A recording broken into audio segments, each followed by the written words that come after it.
Olá, olá! Estamos de volta com mais um podcast. Eu, Luiz Pedroso, cientista político, e junto comigo...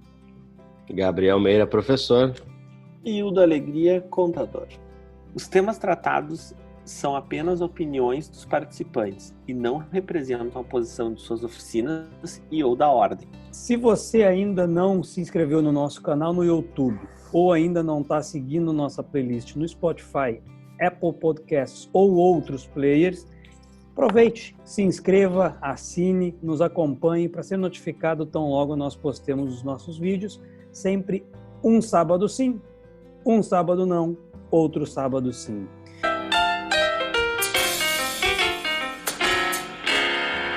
O tema de hoje é maçonaria, tradição e modernização.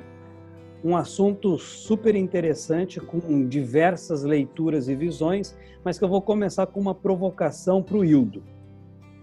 Hildo, eu peguei esse texto da conclusão de um artigo de um irmão nosso, que ele fala o seguinte: será que a maçonaria tenderá tão somente a ser uma escola de vida e de aperfeiçoamento do eu interior, como muitos irmãos no momento a concebem? Ou ela mudará? Te passo a pergunta dele. Ah, que bacana! Começamos bem. Amigo. Achou que era moleza? Não. Te passo a pergunta. O que você acha da, sei lá, teoria da relatividade da Einstein? É um troço mais ou menos assim. Buraco de minhoca. Disserte sobre. Bom. Não, eu quero, em primeiro lugar, dizer assim, eu vou te dar um tempo para pensar, então. Reflete um pouquinho. Não preciso. Quer dizer, preciso, mas não quero. Preciso, mas não quero. Eu acho que, em primeiro lugar, eu não gostei do tão somente. Cara, o principal é que ela seja uma escola de vida. Então, tipo assim, ela tem que continuar sendo uma escola de vida. Nós não estamos discutindo aqui nesse podcast o que ela é e o que ela não é. Ela tem que continuar sendo uma escola de vida. A diferença é, ela vai continuar sendo uma escola de vida arraigada a formas de 300 anos atrás, ou ela vai continuar sendo uma escola de vida e de ética com valores alicerçados em princípios e métodos modernos ou valores e métodos anteriores? Porque senão é isso que vai ser o determinante para a maçonaria conseguir ser uma escola de vida, mas ser principalmente uma escola de vida real, potente e influente, e não só vivendo de glórias passadas. Basicamente, qual vai ser o suporte da maçonaria? É isso que a gente precisa repensar. E, cara, a pandemia veio para mostrar que sim, é possível tu ter um suporte moderno e discutir valores clássicos, digamos assim. E se eu puder fazer um comentáriozinho, acho que não somente individual ou para o indivíduo, né? A maçonaria é uma escola de vida para todos aqueles que estão próximos ao maçom, né? Seja as cunhadas que trabalham também muito, talvez tanto quanto nós, ou talvez mais do que nós, para a nossa sociedade, são os sobrinhos e as sobrinhas. Então eu acho que sim, a maçonaria tem que ser uma escola de vida, mas eu trocaria esse individual aí pelo coletivo. E Hildo, mas como é que ela vai ser? Não querendo mudar o ramo do podcast, o assunto, mas vamos lá. Como é que ela vai ser coletiva se o ensinamento é individual? Como é que ela vai ser coletiva se a iniciação, que é a porta para tu entender as coisas, ela é individual? Ela vai ser coletiva no momento em que os meus valores se refletem nas minhas atitudes e aí eu qualifico aquele ambiente. Mas não pela maçonaria, mas pelos valores que se revertem em atitude. A questão é como mostrar esses valores, a forma, o suporte. Nós não estamos dialogando aqui nesse momento na mensagem. Nós estamos dialogando no suporte que dá alicerce a essa mensagem. Pelo menos esse foi o tema que eu tinha entendido no nosso encontro. Sim, o que eu notei ao longo, e aí depois eu compartilho na descrição do podcast, desse episódio, tanto no YouTube quanto nas outras redes, qual é esse artigo, né? Mas o que ele fala ao longo daquelas páginas é que a organização social ela foi mudando com o passar do tempo, desde a criação ou o início da maçonaria, acompanhada por evoluções tecnológicas, e isso é bem legal do que você falou da questão da pandemia e novas formas de se realizar ou de se continuar essa escola de aperfeiçoamento do eu interior, como ele chama, a nossa escola, a maçonaria, quando, por exemplo, os livros começaram a ser difundidos mais amplamente. Ele fala depois quando a ciência entrou nos estudos também e parte da vida social. E aí ele chega até um ponto que fala, cara, será que o Estado ele já não tomou tanto controle das nossas vidas que hoje a gente vive em um momento e no futuro o Estado já vai estar tomando ainda mais conta das nossas vidas e de quem nós pensamos, do que nós sentimos, como nós estamos. E aí essa é a provocação que ele faz, né? Qual o papel que vai sobrar para a maçonaria? Cara, eu acho que a grande sacada é o seguinte, se a gente for recapitular, existiam os ofícios técnicos que eram ser carpinteiros, pedreiros, boleiros, ou seja, ofícios que tu produzia alguma coisa, ou seja, um carpinteiro produzia uma cadeira, um pedreiro produzia uma casa ou uma igreja, um oleiro produzia um tijolo e assim vai. Isso veio. Ao longo da história, quando a maçonaria, para aqueles que acreditam, deixou de ser operativa e passou a ser especulativa, foi quando os ofícios encontraram as artes liberais. Que são aquelas artes que fazem a liberdade do homem. São as 7 artes liberais, divididas em trivium e quadrivium. A partir daí, a maçonaria deixou de ser operativa e passou a ser especulativa, que é quando a maçonaria incorpora os conhecimentos dessas artes liberais, que é gramática, retórica, matemática, música.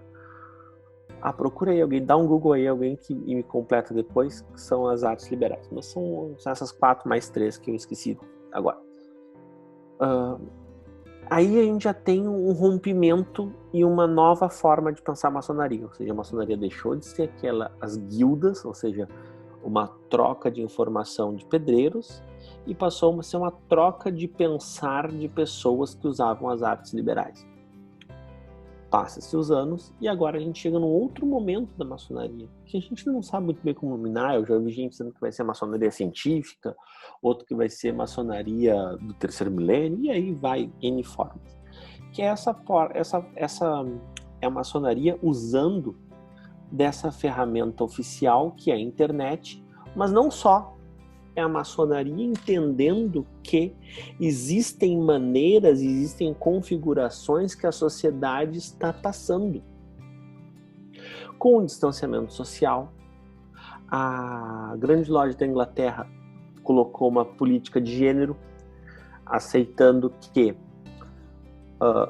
um homem trans seja iniciado, ou um homem, depois que passa por uma cirurgia de redesignação sexual e passe a ser uma mulher trans, continue sendo aceita como maçom, porque ele foi iniciado homem. Então, tudo isso são processos modernizatórios da maçonaria que conseguem manter os valores, mas pelo suporte que tem, ou seja, a gente está fazendo esse podcast por Zoom falando de maçonaria. Está aqui o nosso exemplo. Somos 3 pessoas abaixo de 40 anos, eu acho que eu sou mais velho aqui, respeitem o vovô,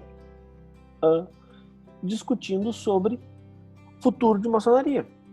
Os grupos de WhatsApp são uma parte do futuro da maçonaria. O que a gente precisa agora é pensar como as potências, como a maçonaria institucional, como a maçonaria organizada, vai se valer desse fluxo de informação que hoje está meio descontrolado. Hoje está meio a bangu. Será que precisa de controle, Hildo? Não, quando eu falo controle, eu não falo um controle oficial, não falo uma chancela, eu não falo uma censura, eu falo um aproveitamento. É que tá indo por diversos caminhos e não tem E tá indo sem filtro nenhum. Às vezes tu acha artigos maravilhosos e às vezes tu acha artigos completamente falaciosos. Então, tipo, a gente precisa achar... tem um exemplo salutar e muito salutar, é a biblioteca da Confederação da Maçonaria Simbólica do Brasil. Maravilhosa. Maravilhosa. Uma biblioteca gratuita, aberta, toda ela hospedada no Google Drive, que os maçons podem lá pesquisar. Então, são esse tipo de informação e esse tipo de controle que eu quis dizer é como é que tu vai aproveitar essas novas tendências. Eu não vou nem falar na parte de gênero, que aí vai abrir uma discussão do peru, vamos dizer que... Não, vamos falar só na parte de dados e suporte. Como é que isso vai acontecer? Eu faço parte de um grupo chamado Maçonaria Sem Fronteiras. Como que vai acontecer mantendo as tradições, né? Ou sem perder e se desvencilhar dessas tradições milenares. Eu acho que dentro da maçonaria a gente tem uma âncora que são alguns preceitos que são imutáveis dentro dela, tá? Então é como se fosse... Landmark. São os landmarks. Landmark. Fala claro, amigo. Nós temos os landmarks dentro da maçonaria e o primeiro deles já nos veta de a maior parte dessa modernização mais ampla que a gente pensa, que justamente é que nenhum deles pode ser mutáveis, né? Esse é o último. Esse é o último. É o 25º, Nolum Legis Mutaris. Exato. Só para te dar as artes liberais lá, Hildo, retórica, lógica, gramática, música, aritmética, geometria, astronomia. É isso aí. Mas, enfim, dentro desses landmarks nós temos, então, o nosso... como que chama quando a gente prende alguém? Me fugiu a Cadeia. palavra, né? Não. Cabresto. Temos o nosso cabresto, né? Cara, enfim. Isso vai ir para um lado muito louco. Quer dizer que os landmarks são cabresto? Fale mais sobre isso. Só pra que te afundar. Esse negócio laranja atrás é uma boia, tá? Quando tu estiver te afundando, tu pega ele. Beleza. Hoje, dentro de todo o que o mundo já viveu e compreendeu, hoje, alguns dos landmarks são sim um cabresto, na minha opinião, na minha humilde opinião. Vamos lá. Os landmarks, eles são pontos de referência, tá? Claro que tem alguns que, como são tudo de 1858, tá? São todos muito antigos e a realidade é uma outra. Mas a questão é essa. Existem maneiras, existem formas de tu modernizar a maçonaria. E algumas são vindas dos usos e costumes. Então, nem sempre os landmarks eles são impeditivos, eles são normativos. E a questão é, como a grande loja da Inglaterra, ou seja, a referência de maçonaria mundial, se manteve progressista e moderna frente a um desafio desse tipo. E isso vem mostrando também para as outras potências que é possível tu manter-se progressista e moderno. É a maçonaria que pretende trazer para esse mundo VUCA alguns valores norteadores de comportamento, mas também é a mesma maçonaria que tem que entender as liberdades e os dilemas do homem atual. Então, a grande questão é a gente pensar a maçonaria para daqui a 100 anos, com um número de maçons grande, e eu preciso um número de maçons com uma idade um pouco mais avançada, e tenho que pensar isso para um método de agora. Não, perfeito, e acho que a questão da quarentena serviu muito para mostrar que sim, é possível fazermos de outras formas e modernizarmos as lojas sem perda de qualidade. A nossa loja mesmo, que se reúne online e tem sido, o Luiz pode falar também, tem sido lojas de altíssimo nível, de uma qualidade superior, inclusive às lojas que nós tínhamos presenciais, com uma quantidade de irmãos maiores, inclusive. Então, acho que é um primeiro passo, é um caminho a ser feito. E, claro, a gente precisa evoluir bastante ainda dentro desse... Uma das coisas, né, Gabriel, que isso eu já venho batendo na tecla há algum tempo. Aquela informação. Me corrija se eu estiver errado, mas a impressão que eu tenho é que a tradição da maçonaria, para muitos dos maçons atualmente, ela se restringe a saber os ritos e saber o manual. Ponto. E saber as glórias passadas. Que muitas vezes mal sabem, né? Nem isso. Mas a tradição, ela se restringe a isso, enquanto a tradição, não só dos feitos, mas de toda a filosofia, história, ensinamentos, ela é muito mais vasta do que isso. Com certeza. Claro que sim. E a gente tem que entender que ela é sempre na primeira pessoa. Eu preciso parar de exigir uma maçonaria ativa na sociedade e saber que eu sou a maçonaria ativa. Então, por exemplo, quando eu vejo determinados posicionamentos de irmãos, que eu não vou falar aqui para a gente não trazer política expressa, quando eu vejo determinados irmãos gritando algumas palavras de ordem que não são as que eu acredito, que são ou inconstitucionais, ou que ferem os direitos de outra pessoa, ou que pregam preconceitos, ou que pregam sectarismo, eu penso assim, cara, o que esse cara quer não é o que a maçonaria oferece.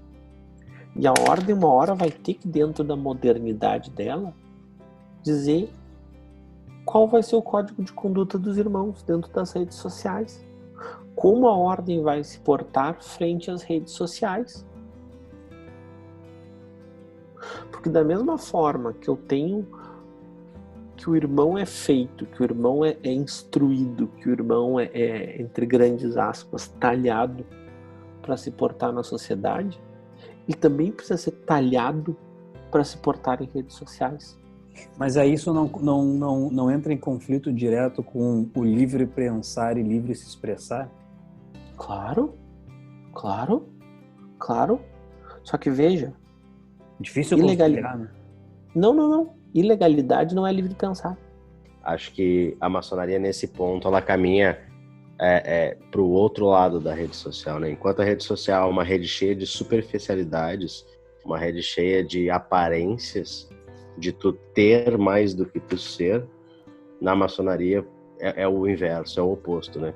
Nós tentamos aprofundar mais nos assuntos, passar esses assuntos por filtros, ser mais do que ter, né? Então, acho que nesse ponto a ordem serve para equilibrar um pouco a balança do que está acontecendo hoje na sociedade, né? Que é essa vida superficial.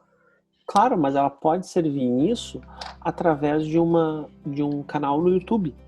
Ela pode fazer isso fazendo cursos online. Ela pode fazer isso mandando mensagem no WhatsApp. Ela pode fazer isso tendo um Instagram ativo e filosófico. Um podcast. Ela pode fazer isso fazendo um podcast. Então, ela pode fazer isso se cercando de outras ferramentas, dando suporte para aquilo ali. Porque a tradição, ela não pode ser a antítese da modernidade. Ela tem que ser o fio condutor da modernidade. Aqui eu vou dar uma viajada. Me dei licença poética, tá? Tem na Inglaterra uma loja chamada Quattro Coronati, que são os 4 coroados. E tu paga para eles uma taxa de, sei lá, 29... Qual é a moeda de Londres, Luiz? Libras. Tu paga $29 libras por ano, e tu recebe, no fim do ano, todos os trabalhos de pesquisa daquela loja. Todos, na tua casa. Por impresso, por correio. Então, tipo assim, cara, é uma maneira de tu modernizar o conhecimento e difundir o conhecimento. Sem sombra de dúvidas. É uma baita ideia, inclusive, hein? Não, cara, e isso tá no número 1.400, isso tá no número, sei lá, já faz muitos anos que tem essa loja. Então, por exemplo, e tu ganha o direito de, assim, de ir uma vez no ano, quando eles fazem a loja aberta. Quem puder ir, Tirar umas pode ir. dúvidas. Então, tipo assim, cara, é uma maneira de tu abrir. Claro. E nem uma maneira tão revolucionária assim. Cara, e detalhe, tu pode pedir essa filiação online. E detalhe, tu não precisa nem ser maçom. Sim. Exato. Não, o que faz todo sentido nessa caminhada em relação à modernização, mantendo Então, valores e tradições. Claro, então a modernização que a gente fala aqui, tá, e que a gente está falando desde o início, é qual é o suporte que a gente quer para a ordem para que ela se perpetue.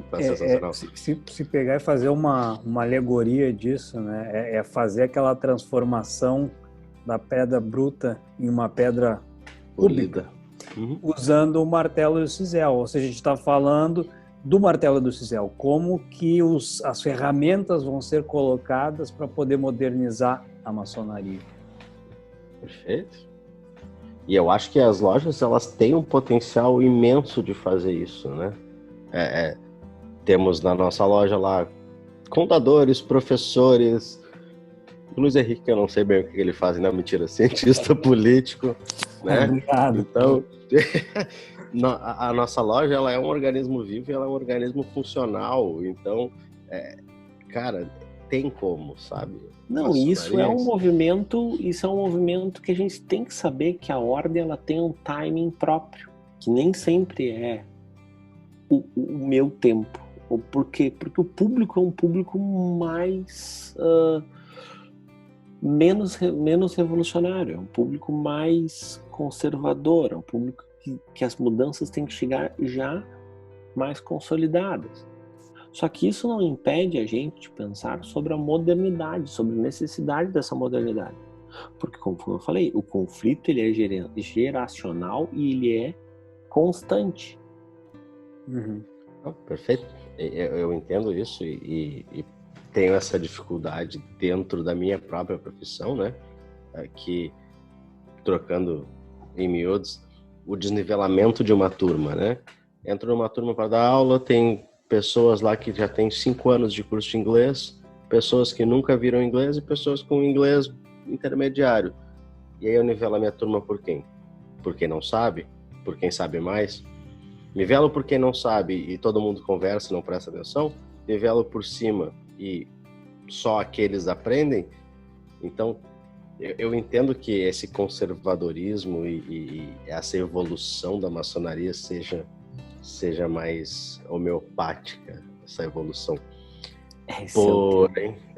Porém, é algo que me desperta uma sensação de queria mais, sabe? É que a nossa geração, né, Gabriel, o mundo que a gente vive, voltando ao que eu falei um pouquinho atrás, a gente vê o tempo de uma forma diferente. A gente tem muito essa necessidade, um imediatismo causado pelas nossas interações sociais. O mundo que a gente vive exige isso. O mercado de trabalho, o cara tem que fazer 1000 coisas, ele tem que ser doutor aos 25 anos, sabe? E ele tem que falar 5 línguas antes dos 30. E, cara, a gente pensa muito e a gente quer muito para ontem as coisas. E o que o Yulo estava falando é algo que então, também me deixa meio... tempo da maçonaria. Vamos continuar essa tua frase? O cara tem que ser doutor aos 25, falar 5 línguas antes dos 30, ter sua casa própria aos 35, ter filhos antes dos 40 e tomar Rivotril aos 45, depois ter depressão aos 50, não saber o que vai fazer aos 55, não ter como se aposentar aos 70 e depois estar trabalhando em subemprego aos 80. E morre e não viveu a vida. Por quê? Porque a gente não entendeu o tempo e a gente não conseguiu se modernizar ao tempo. Porque, veja, a gente precisa entender que o pano de fundo dessa modernização é tempo. aquela escala que eu falei, a gente era especulativo, artes liberais e estamos chegando agora. Cara, artes liberais, a maçonaria tem 300 anos. E agora que a gente está chegando nesse dilema. Já passou muita água. Porque a gente precisa entender que essa modernização ela vai chegar com o tempo. E quando a gente pede as coisas para ontem, no nosso afã de querer resolver as coisas, a gente deixa para trás muita coisa que não solidificou. A gente precisa, sim, de uma maçonaria moderna, mas de uma maçonaria que se solidifique. De uma maçonaria que seja sólida. Por quê? Porque senão eu corro o risco de transmitir valores transitórios e me arraigar em métodos velhos, quando na verdade o que eu quero é diferente. Eu quero transmitir valores sólidos e me agarrar em modos transitórios. Esse é o grande pano de fundo da maçonaria. Como é que eu vou conseguir chegar num iniciado de 30 ou eventualmente de 26, como eu fui iniciado, com as ferramentas que não foram as mesmas que o cara que foi iniciado nos anos 30, nos anos 40, nos anos 50. E outra, né? O cara que foi iniciado nos anos 40 até pode ter sido iniciado com 26, mas era uma outra época. Então 26 para eles já era uma idade madura, uma idade velha, uma idade, né? Então tem toda essa questão também. Essa é a questão. Qual é a sociedade para qual sociedade a gente está fazendo essa maçonaria? E aqui eu vou deixar, Hildo, Gabriel, um desafio para o nosso bode ouvinte, que é tentar responder a essas perguntas que vocês colocaram agora, né? E que nós colocamos ao longo do podcast. É convidar de novo todos que estão nos ouvindo a comentar, deixar sua opinião, escrever, para que não só esse programa ele possa ganhar a contribuição externa e melhorar a qualidade, mas os próximos episódios também. E aí aqui, com essa fala, eu já começo a encaminhar para o fim desse episódio sobre as tradições e a modernidade da maçonaria. Clique no sininho, use máscara, lave suas mãos, se inscreva no canal. Um beijo. Concordar é secundário, refletir é urgente. Está passando em frente à sua casa o carro do ovo. Ele tinha que usar o microfone novo. Com essa eu me despeço. Pessoal, muitíssimo obrigado. Maravilha. Gente, então, valeu. Um abraço grande a todos e até o próximo episódio do podcast. Falou! Beijo!